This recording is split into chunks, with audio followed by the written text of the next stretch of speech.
good morning one and all. Today we are going to discuss about the introduction part of the business economics for CA Foundation. So actually today we are going to discuss about what are the types of economics. Economics is broadly divided into two categories, that is microeconomics and macroeconomics. We are not saying which one is important for the development of economics as well as business economics, because one human being, how they need two eyes for development of their self. Even here for the development of economic system also we are saying these two branches are very important for the development of economics as well as business economics also. So micro and macroeconomics, these two are derived from the Greek language word, that is micros and macros, and these two terms were first introduced in economics by Ragnar Fresh of Oslo University in 1933. That is already we are discussed in previous videos also. And micro means, which means small, individual, single, that is we are discussed. And macro is derived from Greek language word macros, which means large or aggregates or total, we are taking as a macroeconomics. Then here now we are going to discuss about the what will be mainly we are discuss in macroeconomics, how it is useful for the business economics for CA Foundation. So microeconomics is mainly deals with the individual units of the economy or some of the group of units of the economy, but not all the units of the economy. When we are analyzing the individual units of the economy, then how they are allocate their resources in effectively in efficient manner and how they are getting good development in their production activity. This will be we are saying in another way. For example, if we are taking one firm or one factory, one firm, each and every firm or economic system compulsory they are having scarce resources only. These scarce resources, how they are allocating in an efficient manner for getting of the maximum output will be deals by the microeconomics. Individual unit or otherwise group of units only, but not all the units combinedly, it is not deals by microeconomics. So through analyzing of microeconomics, we will get what about the efficiency and development of a single or individual level of the development of the economy. Then what mainly we are discussing under microeconomics? Mainly we are discussing product pricing, how the fix the price of the commodity on the basis of demand and supply, and consumer behavior, individual level consumer behavior, and factor pricing means factors means already we know that land, labor, capital, organization, what about the price of these factors, rent, wages, interest and profit, how these are all will be determined, that is we can call as factor pricing. And what about the economic conditions of a section of a people, but not all the people in the society, means one section of the people, what about their standard of living, what about their income levels, these are all we will get easily through microeconomics only. And behavior of a firms, means individual firm or some group of firms only we are getting, what about their production, what about their expenditure, what about their demand for their product, what about the output, everything we are getting. And location of industry, if one industry will be established in which area, or what about their plant level, how based on the location of industry only, also based on the location of industry also we are getting demand for their products. So these are all based on, these are all we are saying as microeconomics deals with the individual units of the economy or group of units of the economy, but not all the units of the economy. And at the same time here main role will be played the what about the fix the price of the commodity as well as what about the fix the price of the factors of production. That's why the another name of microeconomics is we can call as price theory. Price theory, this is very important for CA Foundation bit also, mainly explained by Alfred Marshall and developed this microeconomics and given importance by Alfred Marshall. Now we are going to discuss about the macroeconomics. Macroeconomics mainly discuss the not individual units of the economy, all the units combinedly will be economy as a whole, or otherwise combined all the units of the economy will be deals by macroeconomics.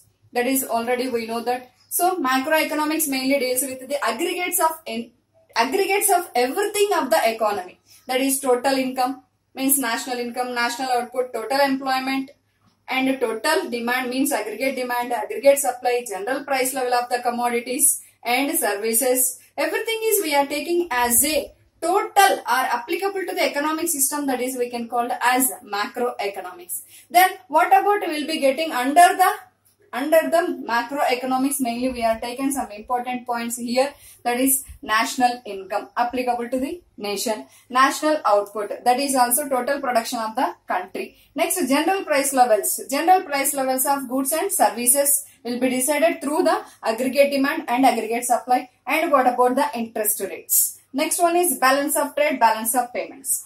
Balance of trade and balance of payments is applicable to the total country only, not for a single firm. Balance of trade is nothing but what about the goods and services? Goods only. In balance of trade, mainly we are taking as a only imports and exports of only goods is we can call as balance of trade. Balance of payments is nothing but imports and exports of goods and services. So, if we are calculating balance of trade, how much we are exporting to other countries, how much quantity of goods, how much worth of goods we are exporting to other countries, how much worth we are imported to our country, we are seen through balance of trade applicable to the nation only. And balance of payments is nothing but how much quantity of goods as well as services also combinedly, how much we are exporting to other country and how much we are importing to our country. These are all combinedly we are discussing through macro only. So, this is what about, that is also one of the part in macro only, not in micro. And the external value of our currency is also we will get through macroeconomics only, not in micro level. And overall, how much savings and investment, how much interest rate will be having, how much profits will be getting by all the producers or entrepreneurs in the economic system. And what about the level of employment, what about the growth rate of the economy? Means here everything is applicable to the nation, either national income, national output, total production, total income, total price levels, average price levels of all the goods and services. What about the exports and imports of goods and services? And what about the value of our currency in international market, external value, not in internally? And what about overall savings of our country? And based on this is only we are saying as a what about the investment of our country? And what about total employment level in our nation? And what about the growth rate of our economy? Based on these are all only we are saying whether our economy is growing or static, or otherwise if it is going means we are reached the economic development or not. So based on this is clearly we can understand what about the complete information about the economic system. That is we can analyze through macroeconomics only. So based on these two we can get one clear information about what about the economic conditions of the and business activities of the economic system through analyzing of micro and macro only we will get. So for example, if one industry or one firm will be started by any entrepreneur, then for first they are analyzing what about the production of same product in remaining industries in overall in our country, and what about their good quality, everything is they are analyzing, then they will start as an individual firm. So like that only individual level when we are having means when we are having ground level of each and every work of each and every firm development, then we can take good decisions about the development of remaining all the activities of the nation also. And macroeconomics will be getting same this importance. And macroeconomics means some problems will be arises for the nation. For example, inflation,